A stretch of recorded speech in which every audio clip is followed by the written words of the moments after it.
할렐루야. 좋으신 하나님께 찬송 영광 올려드립니다. 7월 셋째 주일 말씀 묵상입니다. 디모데전서 3장 1절로 7절 말씀 묵상합니다. 기도합니다. 영광과 감사를 우리 하나님 앞에 올려드립니다. 온 마음으로 하나님을 사랑하며 예배합니다. 성전을 찾아 예배하고 영상을 통해서 예배하는 모든 죄백성들 가운데 은혜와 응답으로 함께하여 주시기를 원합니다. 말씀을 읽으며 들을 때 우리의 심령이 뜨거워지고 변화되며 육체의 모든 질병은 치유되고 소원하고 간구하는 모든 기도에 말씀을 통한 응답이 있기를 원합니다. 무엇보다도 이 마지막 때 주님 오실 날이 멀지 않은 그러한 징조들이 세상에 보여지고 있는 이러한 때에 우리가 믿음에 서서 지혜롭게 마지막 때를 준비할 수 있도록 말씀 가운데 은혜로 세임을 더하여 주시기를 원합니다. 종을 낮추시고 겸손하게 하시고 오직 말씀의 도구만 되게 하옵소서. 예수님의 이름으로 사모하며 기도합니다. 아멘. 자, 1절 말씀부터 보겠습니다. 미쁘다 이 말이여 곧 사람이 감독의 직분을 얻으려 하면 선한 일을 사모한다는 것이라 함이로다. 그러므로 감독은 책망할 것이 없으며 하나의 남편이 되며 절제하며 신중하며 단정하며 나그네를 대접하며 가르치기를 잘하며 술을 즐기지 아니하며 구타하지 아니하며 오직 관용하며 다투지 아니하며 돈을 사랑하지 아니하며 자기 집을 잘 다스려 자녀들로 모든 공손함으로 복종하게 하는 자라야 할지며 사람이 자기 집을 다릴 줄 알지 못하면 어찌 하나님의 교회를 돌보리요.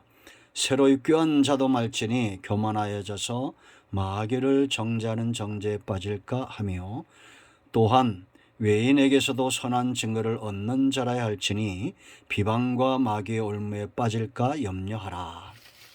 아멘.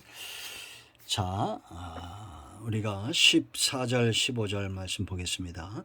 내가 속히 네게 가기를 바라나 이것을 네게 쓰는 것은 만일 내가 지체하면 너로 하여금 하나님의 집에서 어떻게 행하여야 할지를 알게 하려 함이니 이 집은 살아계신 하나님의 교회요 진리의 기둥과 터니라. 아멘.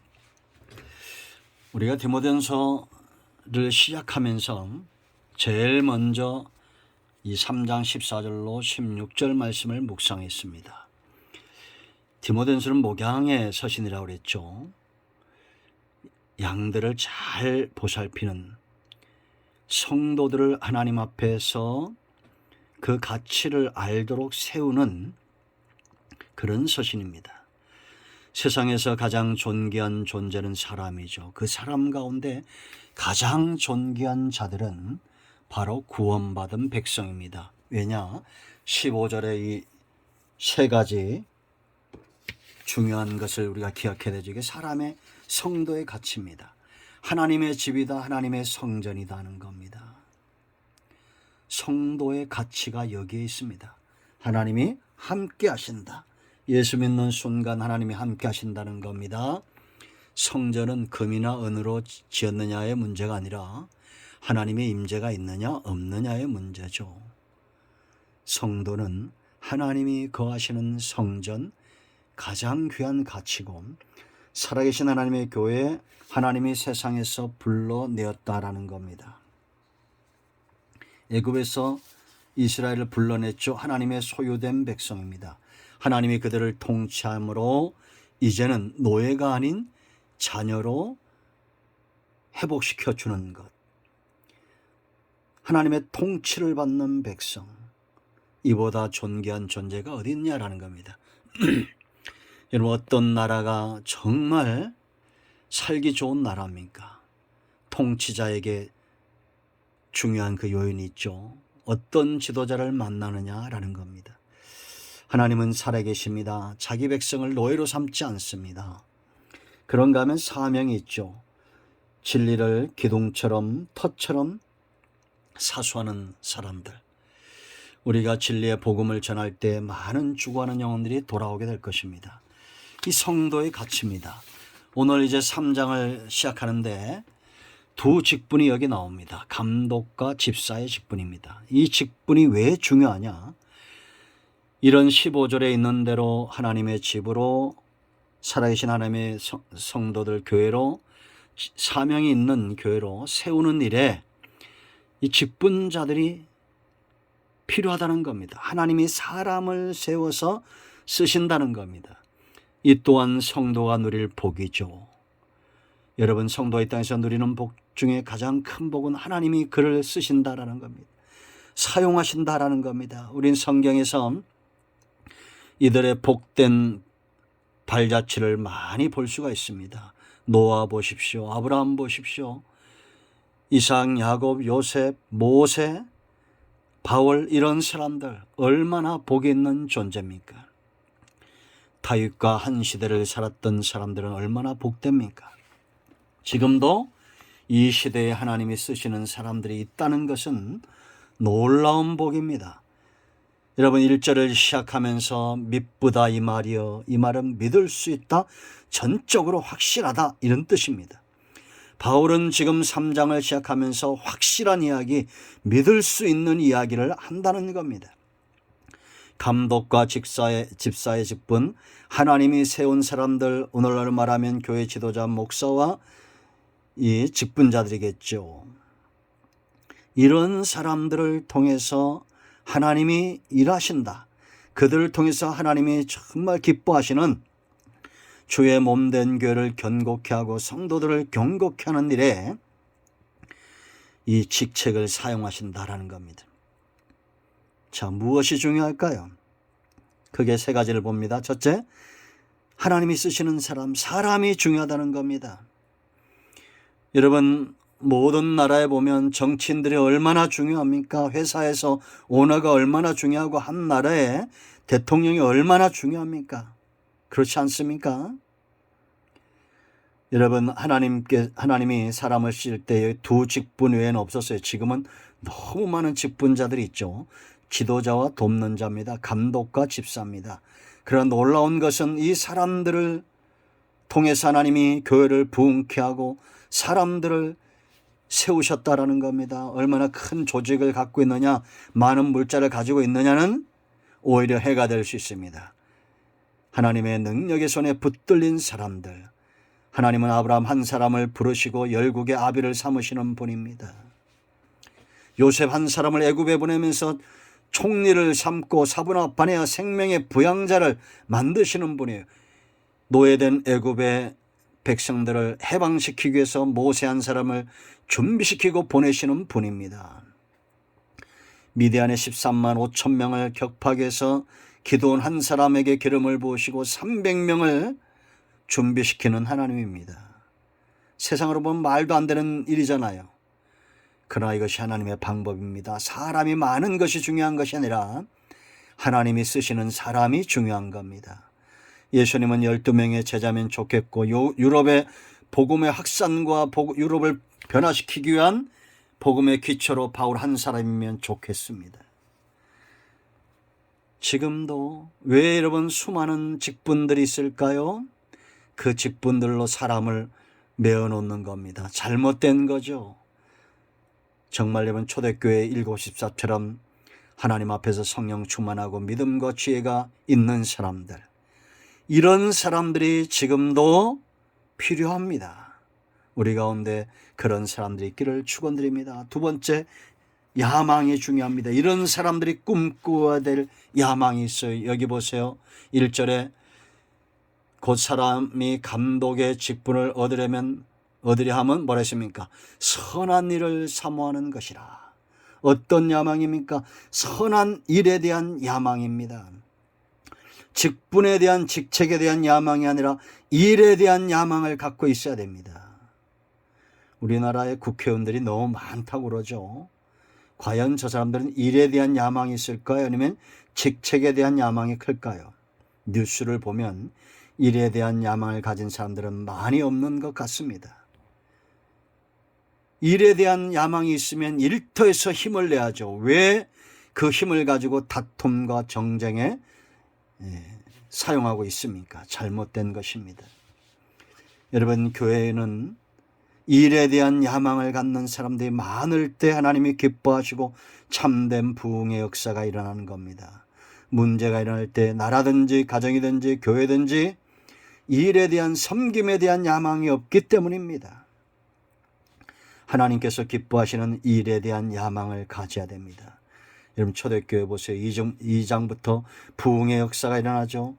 이들에게 변화된 것이 뭡니까? 바로 복음을 전하고 하나님이 기뻐하는 선한 일에 대한 야망이 커진 겁니다. 그런데 6장에서 문제가 발생합니다. 왜 발생합니까? 사도들이 일에 대한 말씀을 전하고 기도하는 일, 여기 전무하지 않을 때 문제가 생기는 거예요. 그래서 사도들이 지혜와 성령이 충만한 7명의 집사들을 세우고 사도들은 선한 일에 전무합니다. 그 일은 뭡니까? 기도하고 말씀을 연구하고 전파하는 겁니다. 그럴 때 제자의 수가 많아지고 제사장의 무리까지 돌아오는 역사가 있었어요. 오늘날로 교회의 선한 일은 5절처럼 성도들을 세우기 위해서는 말씀과 기도가 흥흥하는 교회가 되어야 됩니다. 이 일을 하도록 집사님들, 직분자들은 선한 일에 돕는 자, 돕는 배필이 되어야 됩니다. 아담은 하나님 앞에서 일하는 자고 하와는 그를 돕는 자였어요. 이 관계가 깨질 때 문제가 생기죠. 그러므로 여러분 선한 일에 대해서 눈이 떠지고 선한 일에 대한 야망을 가져야 됩니다. 자, 세 번째, 여기 보면 15가지 덕목이 있어요. 2절부터 보세요. 감독은 책망할 것이 없으며 하나님의 남편이 되고 절제하며 신중하며 내가 사람의 가르치기를 잘하고 술을 즐기지 아니하고 구타하지 아니하고 오직 관용하며 다투지 아니하며 돈을 사랑하지 아니하며 자기 집을 잘 다스려 자녀들로 모든 공손함으로 복종하게 하는 자리 할지며. 여러분 이런 말들 뭐에 비유할 수 있느냐? 자, 우리가 여러분 집을 짓는다고 생각해 보세요. 그것도 교회 성전을 건축한다. 그럼 견고한 아주 좋은 제목이 먼저 있어야겠죠. 목재를 잘 써야 됩니다. 옛날 성전을 솔로몬 성전을 때 야긴과 보아스처럼 백향목 기둥, 튼튼한 백향목 기둥과 같은 성전을 떠받치는 백향목 기둥과 같은 이 두 기둥이 감독과 직사의 직분이다 이렇게 보시면 됩니다. 교회는 직분자들이 기둥이에요. 그럼 여러분 이제 우리가 이 기둥을 고를 때는 어떻게 고릅니까? 까다롭게 고르죠. 15가지나 되는 여기 덕목이 있습니다. 내 집을 짓는다고 생각해 보세요. 아무거나 갖다 그렇게 철근도 규정대로 놓지 않고 심지어는 저 어떤 나라에서는 철근 대신에 대나무도 놓고 그런답니다. 그러니 그 아파트가 무너지지 않겠습니까? 여러분 교회를 세우는 것은 콘크리트나 철근이나 벽돌이 아닙니다. 이런 여기 15가지 덕목으로 사람들을 골라서 세워야 됩니다. 그럴 때 교회가 부흥하고 안정된 거예요. 그렇다면 이제 우리가 15가지만 크게 3가지 의미로 살펴볼 수 있습니다. 첫째 뭐냐면 흠이 없어야 돼요. 아무리 튼튼하고 곧은 나무라도 중간에 도끼를 맞았거나 흠이 있으면 부러지게 되어 있습니다. 그 부분이 부러지죠. 흠 있는 부분이 부러지게 되어 있어요. 그래서 목재를 고를 때는 상처가 있는 나무는 고르지 않습니다.